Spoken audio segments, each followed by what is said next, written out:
सुनो सुनो सुनो, आपके शहर में आ गया है एनडीटीवी इलेक्शन कार्निवल। कलाकारों का होगा धमाल, एनडीटीवी पूछेगा सवाल। देखिए क्या होता है नेताजी का हाल। आपके शहर में आ गया है एनडीटीवी इलेक्शन कार्निवल।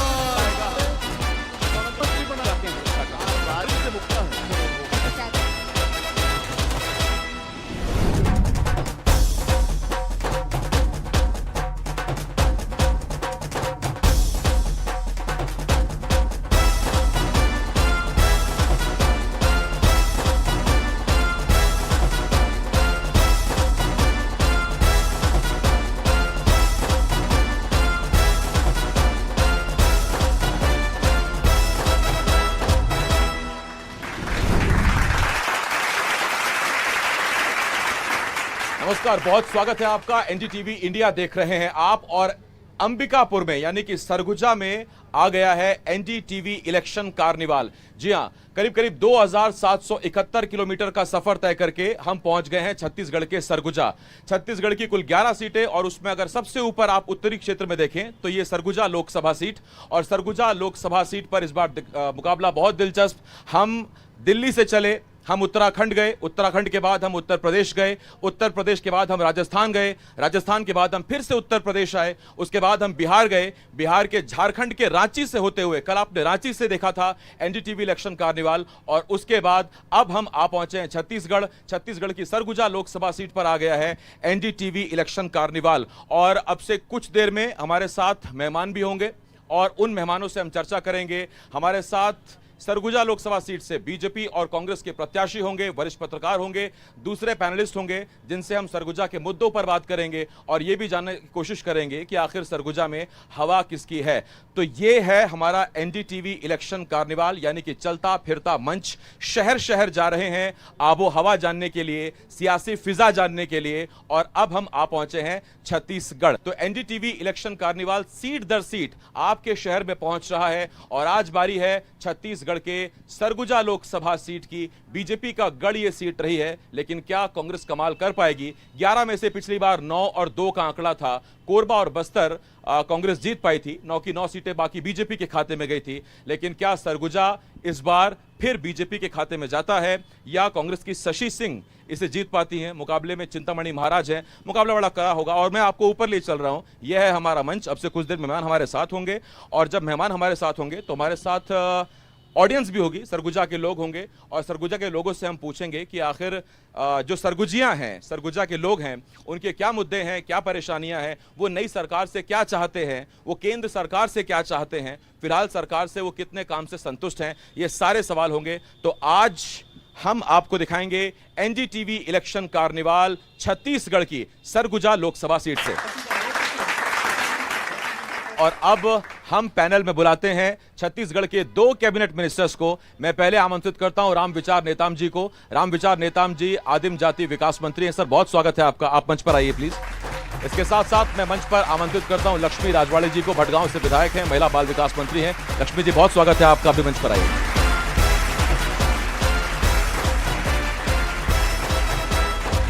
मंच पर हमारे साथ रामविचार नेताम जी हैं, लक्ष्मी राजवाड़े जी हैं और बीजेपी की तरफ से यहां चिंतामणि महाराज खड़े हुए हैं। लेकिन चिंतामणि महाराज को आखिर वोट क्यों दें या बीजेपी को आखिर वोट क्यों दें, जनता के सवाल होंगे, मंत्रियों के जवाब होंगे। विष्णुदेव साय सरकार के 2 मंत्री हमारे साथ हैं, आप दोनों का बहुत स्वागत करता हूं।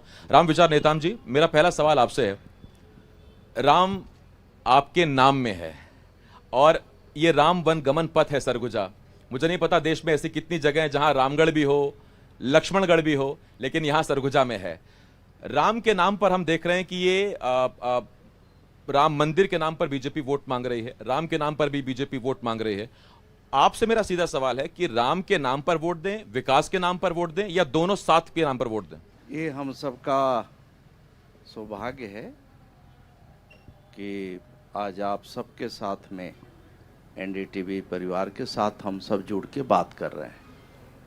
और चूँकि वो ओपन डिस्कस है, हमारे अन्य साथियों का भी बहुत सारे विचार आए हैं।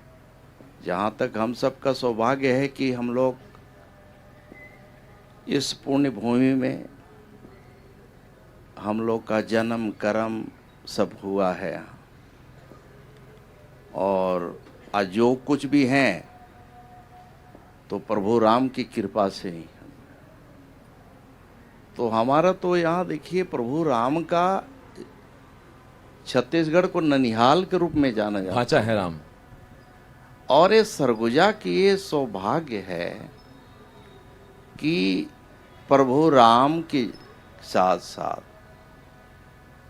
यहाँ मेघदूत की जो रचना हुई है वो भी सौभाग्य सरगुजे को ही प्राप्त है।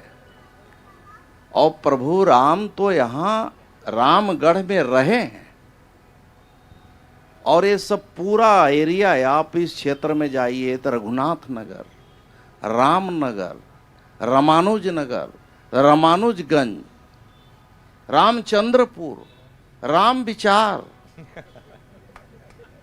राम वृक्ष, रामावतार, ये सब यहाँ सब यही मिलेंगे। यहाँ सब देखिए ये तो जुड़ाव प्रभु से है। और रही बात देखिए आप चुनाव के बारे में बात कर रहे हैं कि राम के बारे में नहीं वोट दे रहे हैं। हमारा देव आराध्य है प्रभु राम का पिछले अगर देखा जाए इतिहास, हम लोग तो उस समय की बात नहीं बताएंगे, लेकिन जो इतिहास है कि 500 साल से संघर्ष चलता रहा और बेड़ियों में जकड़े रहे और राम मंदिर को लेकर के जो आंदोलन हुआ और उसमें भी हमारी एनडीए की सरकार थी। तत्कालीन प्रधानमंत्री यशस्वी प्रधानमंत्री अटल जी के सरकार, उसके तहत न्यौछावर हुआ। हमारे प्रदेश छत्तीसगढ़ मध्य प्रदेश के साथ साथ 4 राज्य जो है प्रभु राम के नाम पर, उस मंदिर निर्माण के नाम पर हमारी सरकारों को बर्खास्तगी झेलना पड़ा, जिसमें मैं गवाह हूं, मैं भी विधायक था। तो हमारा तो सब कुछ जुड़ा हुआ है, अस्तित्व जुड़ा हुआ है। कांग्रेस कहती है राम मंदिर सुप्रीम कोर्ट ने दिया, उसमें आपने क्या किया? देखिए वो तो देखिए ठीक है, वो दिया है तो जनता तो माने ना। ये देश की जनता ये क्या कर रही है? देश की जनता ने तय कर लिया कि हमें किसको देना है, रामा दल को। तो किसको चुनाव कर रहे? राम भक्तों का। किसको चुनाव रहे चुन रहे हैं? जो रामा दल को मजबूत करने वाले, ताकत देने वाले, हिंदुस्तान की जो अस्मिता है, यहाँ की जो पहचान है, यहाँ की हमारी संस्कृति है, हमारी यहाँ की धरोहर है, उसको कौन विकास भी कर सकता है और कौन यहाँ संजो भी सकता है, कौन प्रतिष्ठित कर सकता है, उसके चुनाव है। ना कि यहाँ सिर्फ हमारा चिंतामणि जी एक प्रत्याशी सिर्फ नहीं है, या फिर कांग्रेस के जो भी प्रत्याशी हो, अच्छे प्रत्याशी होते हैं, लेकिन वो दल हमारे प्रत्याशी जीतेंगे तो प्रभु राम भक्त का दरबार सजेगा। और कांग्रेस प्रत्याशी जीतेंगे तो? प्रत्याशी अगर उनका जीतेंगे तो वहां विध्वंस करने वाले लोग बैठेंगे। ये है अंतर। इसलिए देश की जनता ने ठान लिया है कि अब की बार मोदी सरकार। हमारे साथ एक तरफ राम है तो दूसरी तरफ लक्ष्मी है। मैं जरा उनसे पूछ लेता हूं, आपके पास जो विभाग है विष्णुदेव साय सरकार में, महिला बाल विकास, छत्तीसगढ़ की कई सीटें ऐसी हैं और ये बहुत अच्छी बात है जहां महिलाओं की वोटर संख्या पुरुष वोटर संख्या से ज्यादा है। तो ऐसे में महिला, जो राम विचार नेताम जी कह रहे थे कि अब की बार 400 पार, तो ये नारा सफल हो सके, महिलाएं वोट दें, इसके लिए आपके विभाग ने क्या किया, आपने क्या किया? सबसे पहले तो एनडीटीवी चैनल को बहुत बहुत धन्यवाद देती हूँ। और साथ में आपने जो कहा, मुझे जो विभाग मिला है महिला एवं बाल विकास विभाग, समाज कल्याण, कांग्रेस की 5 साल हारने का कारण क्या? 5 साल कांग्रेसियों का भ्रष्टाचार, जो 36 प्रकार के घोषणा करने के बाद एक भी घोषणा आज तक पूरा नहीं हुआ जब उनकी सरकार थी। और कहीं ना कहीं जनता सब जानती है, भोले भाले जनता को बहला फुसला के वोट लेने का काम तो उन्होंने 5 साल पहले कर चुके। और जनता उनके बातों पे आ गई, क्योंकि 15 साल भारतीय जनता पार्टी की सरकार रही। उसमें मुख्यमंत्री सम्माननीय डॉक्टर रमन सिंह जी थे। एक परिवर्तन लोगों के मन में रहता है कि शायद हम देखते हैं कि कांग्रेस की सरकार हमारे लिए क्या करती है। बहुत संतुष्ट थे हमारी 15 साल की सरकार में। फिर भी जनता चेंज की 5 साल विश्वास करके देखी कांग्रेस की सरकार को कि ये सरकार कैसे काम करती है। लेकिन 5 साल देख चुके, फिर वही नतीजा आया। फिर से वही जनता भारतीय जनता पार्टी की सरकार बनाई। और आपको एक बात बता दूं कि इस बार के विधानसभा के चुनाव में महिलाओं की वोट परसेंटेज सबसे ज़्यादा मिली हुई है वोटिंग। और मोदी जी की गारंटी कि जो हम अपने घोषणा पत्र में बात किए थे, मोदी जी की गारंटी, वो गारंटी 3 महीने के समय में पूरा भी हुआ है। तो मैं कह सकती हूँ कि इस बार के चुनाव में भी महिलाओं की भागीदारी ज़्यादा रहेगी। तो ये लक्ष्मी जी छत्तीसगढ़ की जितनी लक्ष्मियां हैं उनके घर जो लक्ष्मी पहुंचा रही हैं उसका असर दिखेगा इस चुनाव में? बिल्कुल दिख रहा है। हम क्षेत्र में जा रहे हैं तो उसका असर, जैसे विधानसभा में सत्ता परिवर्तन का लहर था, वैसे ही इस बार भी 400 पार का हमने जो नारा लगाया है वो नारा भी पूरा होगा और महिलाएं बढ़ चढ़ के हिस्सा लेगी। ग्राम विचार नेताम जी, मेरा आपसे एक सवाल है। सरगुजा में रेल आखिर क्यों नहीं आ पा रही? जगह जगह रेल जा रही है, जम्मू कश्मीर तक रेल पहुंचा रहे हैं, कटरा से आगे रेल बढ़ाने की कोशिश हो रही है, दूरस्थ इलाकों में कहीं टनल बन रहा है, कहीं कुछ हो रहा है। तो सरगुजा में ऐसा क्या है कि रेल नहीं पहुंच पा रही? साप्ताहिक ट्रेन मिल रही है, यहाँ से रोज दिल्ली ट्रेन क्यों नहीं जा सकती? मोदी जी के नेतृत्व वाली सरकार ने ये देश में जो अमूल चूल जो परिवर्तन किया और खास करके रेलवे कनेक्टिविटी, एयर कनेक्टिविटी और कहा जाए कि जहाजरानी क्षेत्रों में भी, उसमें भी इतना अधिक काम हुआ है कि कल्पना के बाहर है। सोच नहीं सकते कि हमारी जो 2014 के पहले के बिलासपुर जाने में कितना समय लगता था, पूछ सकते हैं। यहाँ से मनेंद्रगढ़ अनूपपुर हम लोग ट्रेन पकड़ने के लिए जाते थे। यहाँ से हमारी राजधानी भोपाल हुआ करती थी, भोपाल जाने के लिए से एक ही ट्रेन होता था। आज जो ट्रेन भी हो गया, सड़कों की स्थिति भी हुआ, रोड कनेक्टिविटी अच्छा हुआ, एयर कनेक्टिविटी बढ़ा है। तो आज तो हम कह सकते हैं कि आज देश का कोई ऐसा हिस्सा नहीं है जहां चमचमाती सड़कों के जाल न बिछा हो। इसको क्या बोलेंगे? आज इस ट्रेन में हम अगर यहाँ से चलते हैं, हम लोग यहाँ बराबर सफ़र करते थे, यहाँ अंबिकापुर में हम बैठते हैं और वहाँ 10 घंटे बाद जो है रायपुर पहुँचते हैं। और आज सड़क इतनी अच्छी हो गई है कि 5 घंटे में हम यहाँ से रायपुर पहुँच रहे हैं। रेलवे में बड़े पैमाने पर बहुत ज़बरदस्त काम चल रहा है। मैंने बताया कि देश के कोई ऐसा हिस्सा नहीं है जहां रेलवे को ना पहुंचाया गया हो।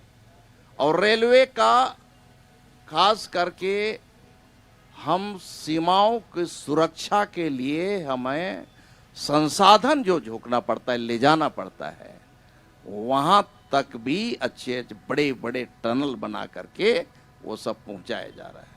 रेलवे के साथ साथ जो रोड कनेक्टिविटी में भी एक से एक इतने बड़े काम हुए हैं जो सोच नहीं सकते हैं। मैं रांची से आज ही यहाँ आया हूँ सर, मैंने रास्ता देखा। हाँ, अभी भी वहाँ सड़क बन रही है।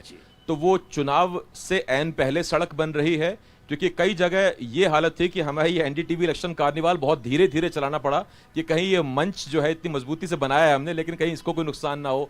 हमें काफ़ी मशक्कत का सामना करना पड़ा सरगुजा में एंटर करने के लिए। देखिए, देश में पहली बार रेलवे में इतने बड़े काम हुए, रोड में इतने बड़े काम हुए, और एयर कनेक्टिविटी के लिए जो एयरपोर्ट बने हैं वो भी बड़े काम हुए। जहाँ तक रेलवे की बात है, रेलवे में कांग्रेस के 2014 के पहले जो बजट आता था, पूरे बजट 300 करोड़ के लगभग होता था। बिलासपुर डिवीजन का बात कर रहा हूँ। और आज हमारे पास 6000 करोड़ सिर्फ इधर इस डिवीजन का मिल रहा है, क्या इसको बोलेंगे? तो इसलिए रेलवे में भी बड़े पैमाने पे काम चल रहा है। डबल लाइनिंग हो रही है, डबल लाइन करीब करीब हो गया है। डबल लाइन के बाद थर्ड लाइन हुआ, थर्ड लाइन के बाद फोर्थ लाइन यहाँ बन रहा है। इसके साथ साथ में इलेक्ट्रिफिकेशन सभी जगह हुआ।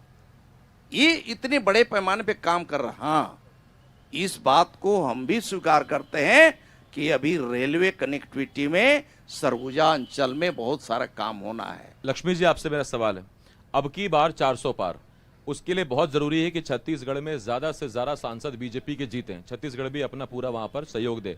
11 में 9 तो पिछली बार मिल गए थे, इस बार 11 में से कितने?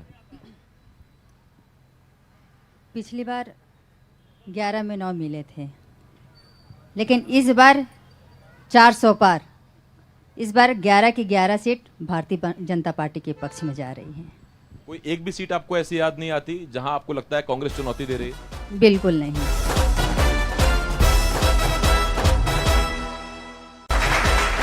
मेरे सहयोगी रोमी है।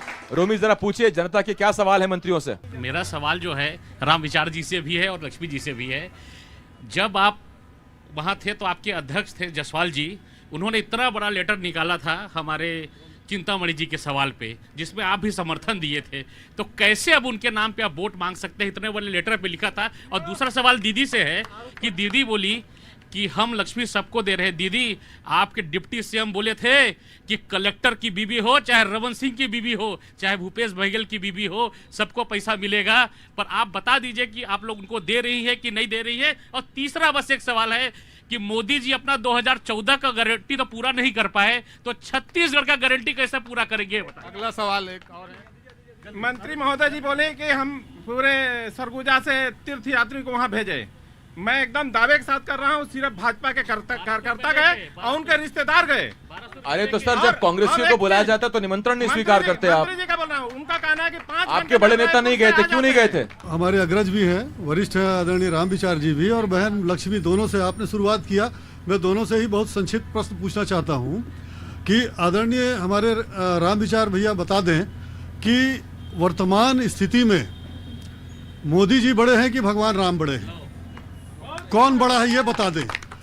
मुझे लगता है कि इतना मुश्किल होगा नहीं। मोदी जी बड़े, भगवान राम बड़े, ये भाई साहब पूछ रहे हैं। हाँ, राम विचार जी बताइए। नहीं, रुक जाइए और रुक जाइए। एक मिनट रुकिए आप। हाँ, राम विचार बताइए, कौन बड़े हैं? वैसे मुझे पता नहीं कि कितना मुश्किल है आपके लिए सवाल। मैं भाजपा का वोटर हूँ, लेकिन सर मेरा एक सवाल है। सर, हमारे क्षेत्र में, सरगुजा क्षेत्र में, सर हमारी विधायक महोदया बैठी हुई, बहुत ही अच्छी है, काम भी बहुत अच्छा है। पर सर, सांसद निधि से पिछले 10 वर्षों में एक आपको काम नजर नहीं आएगा। ये भी बड़ा मुश्किल है। हाँ, राम विचार जी, जब विधायक भी अपना हो, सांसद भी अपना हो, सवाल उठे तो फिर बड़ा मुश्किल है। बताइए। देखिए, 2 प्रश्न हैं।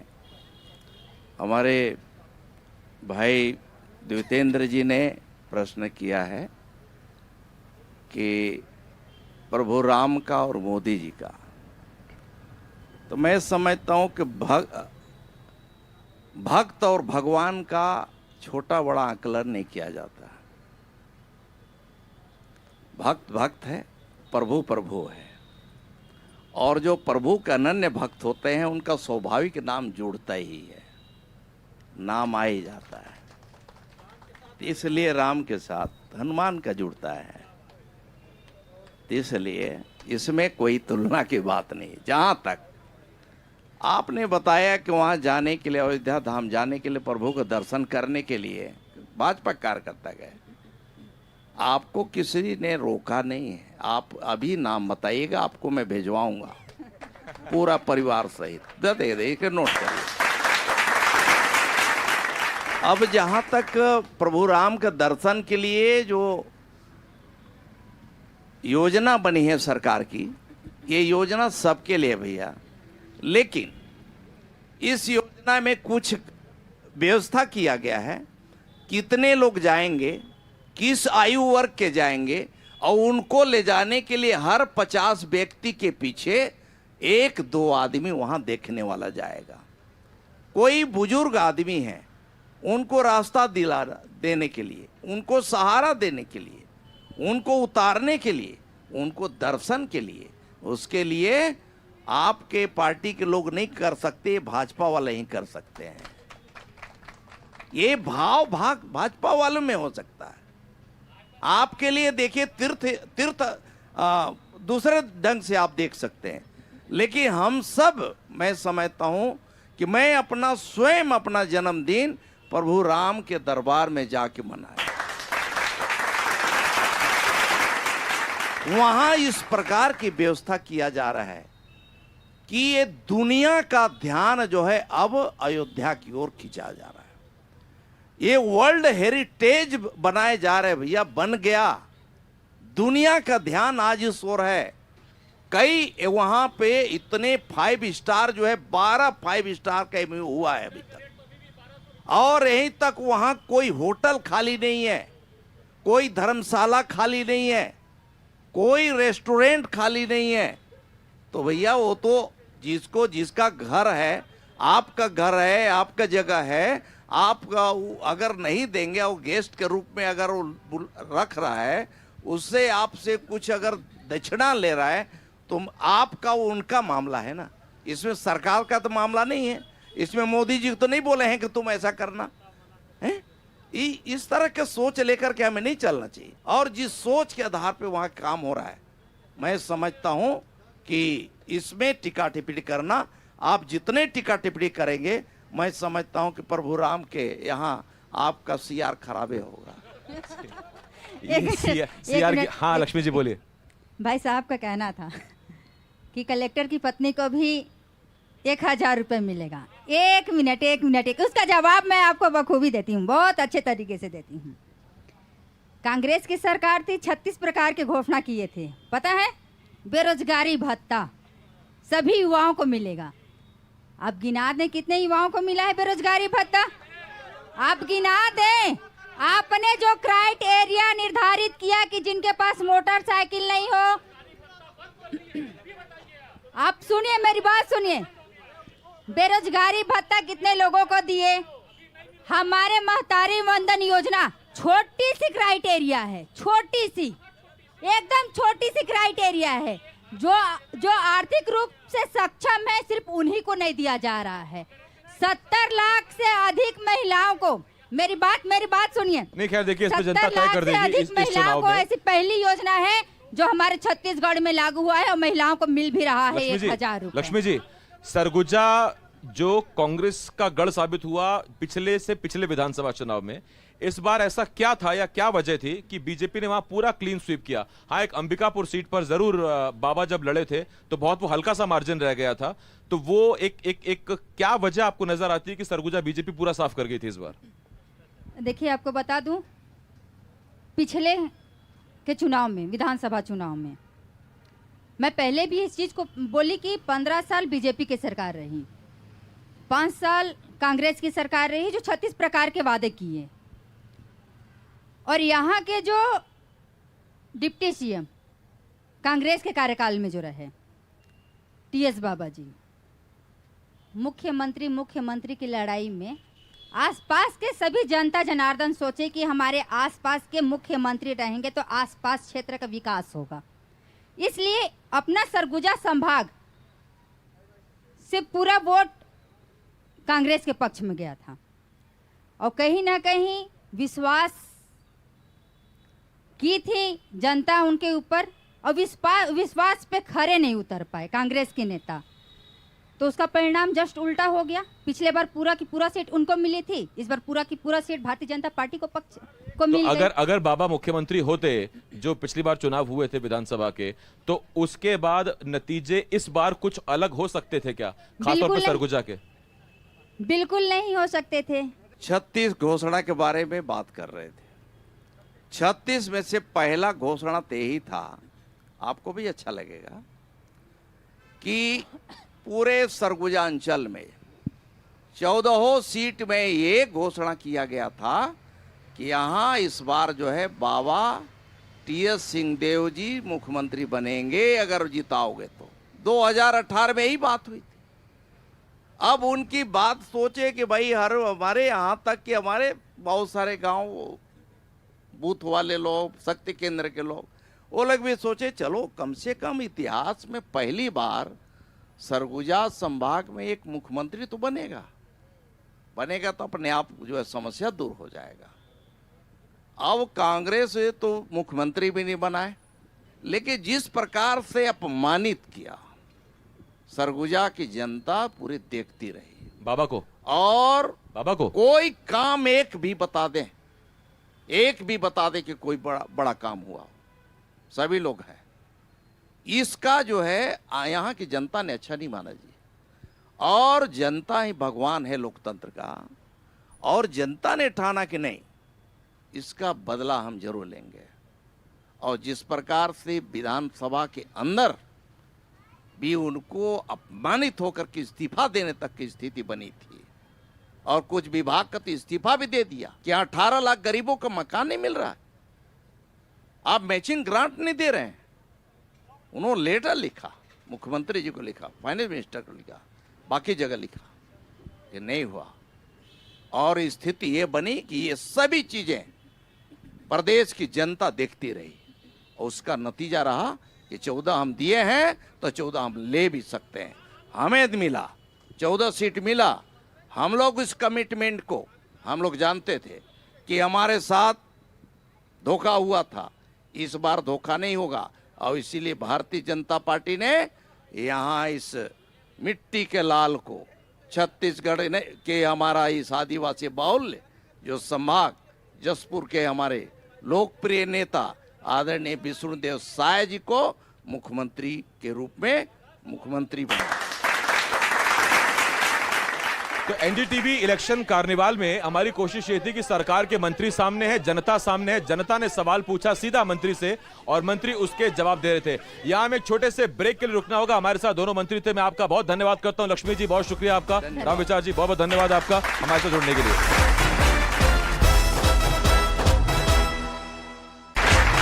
मंच पर मैं आमंत्रित करता हूं आलोक दुबे जी को, वरिष्ठ नेता हैं बीजेपी के आलोक दुबे जी। इसके साथ साथ अनंगपाल दीक्षित जी को मैं मंच पर आमंत्रित करता हूं सर, और इसके साथ साथ राकेश गुप्ता जी को मंच पर आमंत्रित करता हूं। राकेश गुप्ता जी सरगुजा जिला कांग्रेस अध्यक्ष हैं, आप तीनों का स्वागत है, मंच पर आ जाइए। तो चर्चा की शुरुआत मैं सीधा अनंगपाल दीक्षित जी आपसे कर रहा हूं। और दीक्षित जी, मेरा पहला सवाल आपसे, सरगुजा और सरगुजिया मूल मुद्दे क्या हैं यहां के, जिनके लिए यहां का आदमी, यहां का वोटर वोट करेगा?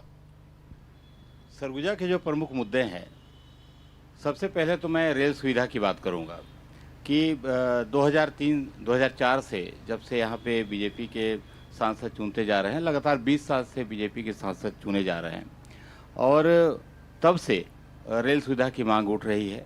बीच बीच में कुछ सुविधाएं मिली हैं, ऐसा नहीं है कि सुविधाएं मिली नहीं। साप्ताहिक एक दिल्ली के लिए रेल भी चली यहाँ से, उसका उतना लाभ नहीं मिल पा रहा है जितना सीधे लोग दिल्ली से जुड़ पाते। सप्ताह में एक दिन वो ट्रेन चलती है, कभी कभी अचानक बंद भी हो जाती है। एक मांग वर्षों से उठ रही है। अंग्रेजों ने पटरी बिछा दिया था अपने बलरामपुर जिले में बरवाडी, चिरमिरी बरवाडी रेल लाइन के लिए।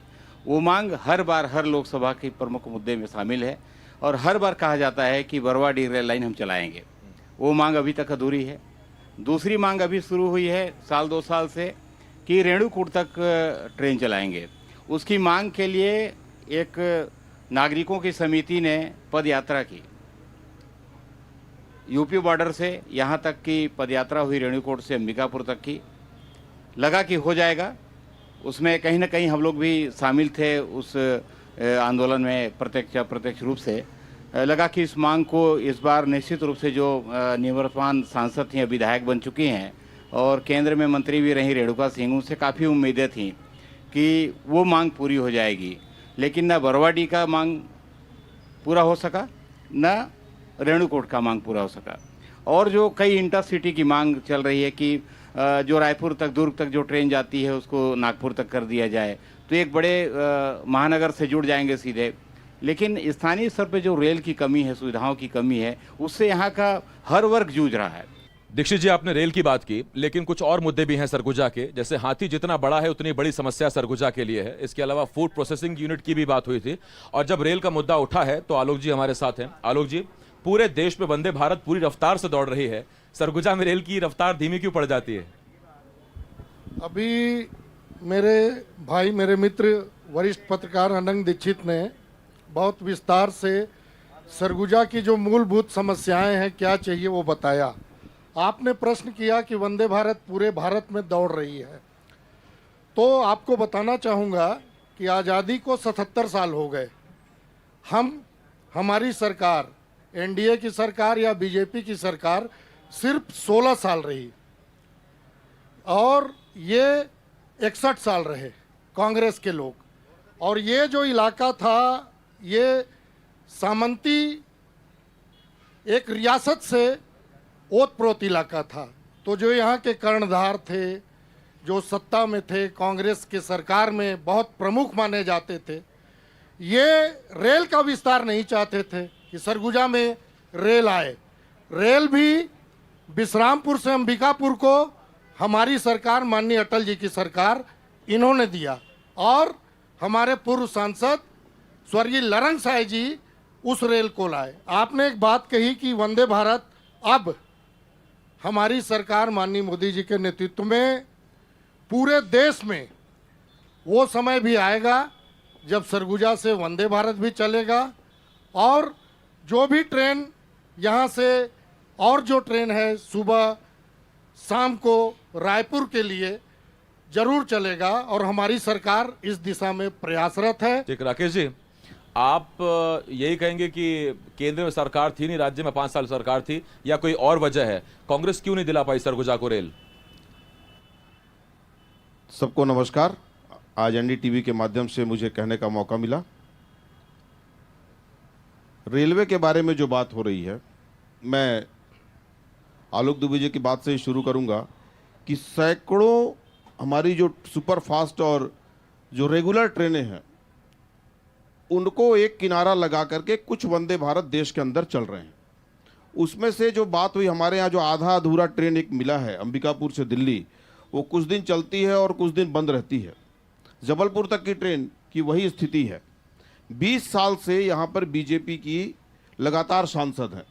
सरगुजा की आवाज़ आज तक हम लोगों ने भी कान में नहीं सुन पाया कि यहाँ का सांसद सरगुजा की आवाज़ बन करके कभी संसद में गूंजे।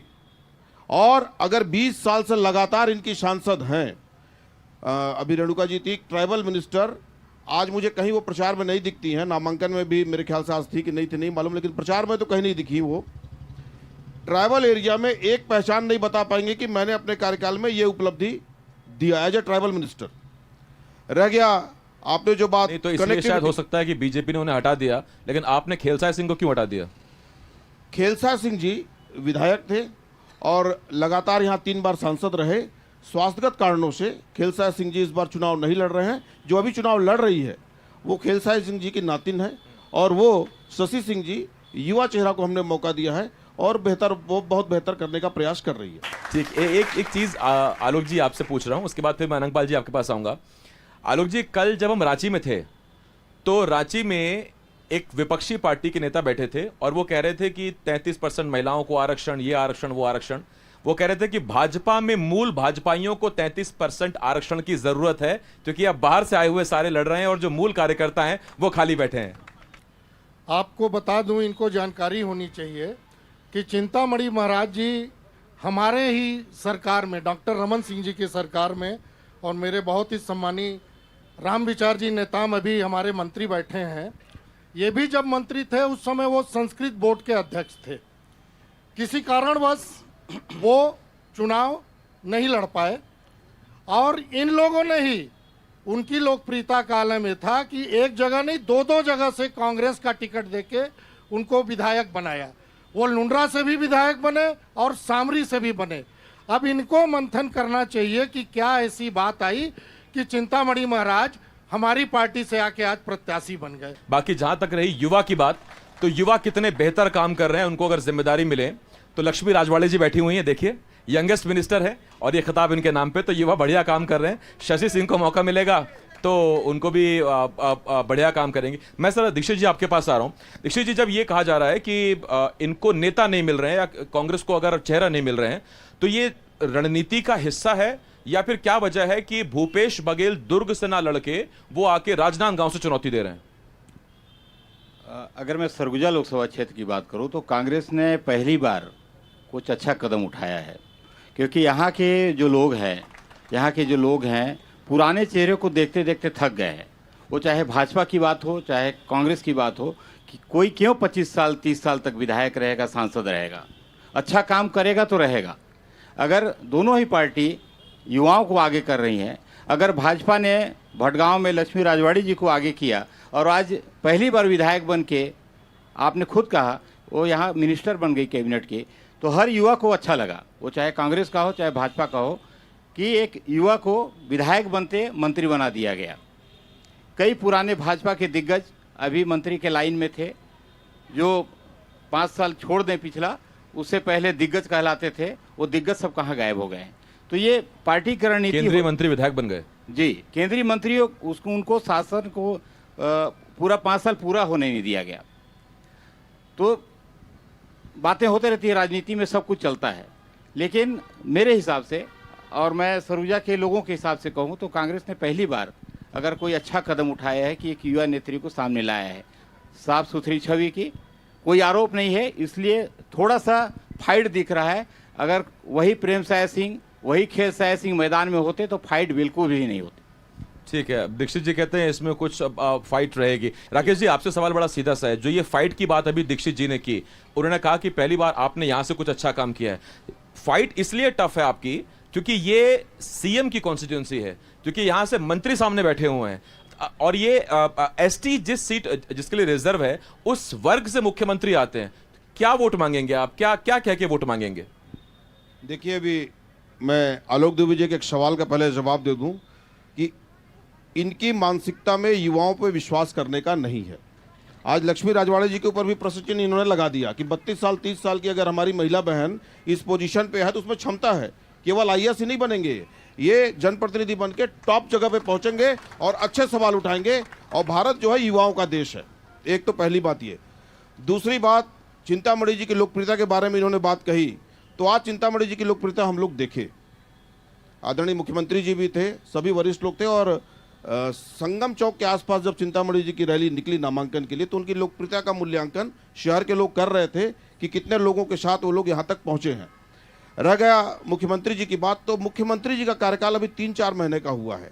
अभी उनके कार्यकाल के ऊपर कोई प्रश्न चिन्ह, कोई बात करना बहुत जल्दबाजी होगी। ये एसटी फैक्टर जो है और ये सरगुजा आरक्षित सीट है, ये कांग्रेस के लिए कितनी चुनौतीपूर्ण है जब मुख्यमंत्री यहां से, एसटी मुख्यमंत्री यहां से? कांग्रेस के लिए तो निश्चित रूप से चुनौतीपूर्ण है सीट, क्योंकि लगातार भाजपा जीतते आई है और कांग्रेस को कभी सफलता नहीं मिली। मध्य प्रदेश के दौरान निश्चित रूप से सफलता मिली, और सरगुजा के लिए तो कहा जाता है सबके ऊपर जितने भी सांसद हैं न बोलने का आरोप हमेशा लगता है। हमारे एक सांसद थे पुराने, स्वर्गीय हैं, उनके लिए तो कहा जाता है कि 25 साल सांसद रहे लेकिन एक शब्द नहीं कहा। तो कई बातें होती हैं, लेकिन हमको एक मुखर चाहिए, चाहे कांग्रेस का हो चाहे भाजपा का हो, हमारी बातों को वहां तक पहुंचा दे। हमको बहुत अच्छा लगता है। सरगुजा से दिल्ली ट्रेन जाए ना जाए, सरगुजा की आवाज दिल्ली में आवाज गूंजे, और फिर वो चाहे बीजेपी का हो चाहे कांग्रेस का हो, किसी का भी। ठीक है सर, मैं बहुत धन्यवाद करता हूं आपका, आलोक जी, राकेश जी और दीक्षित जी, आपका बहुत बहुत धन्यवाद।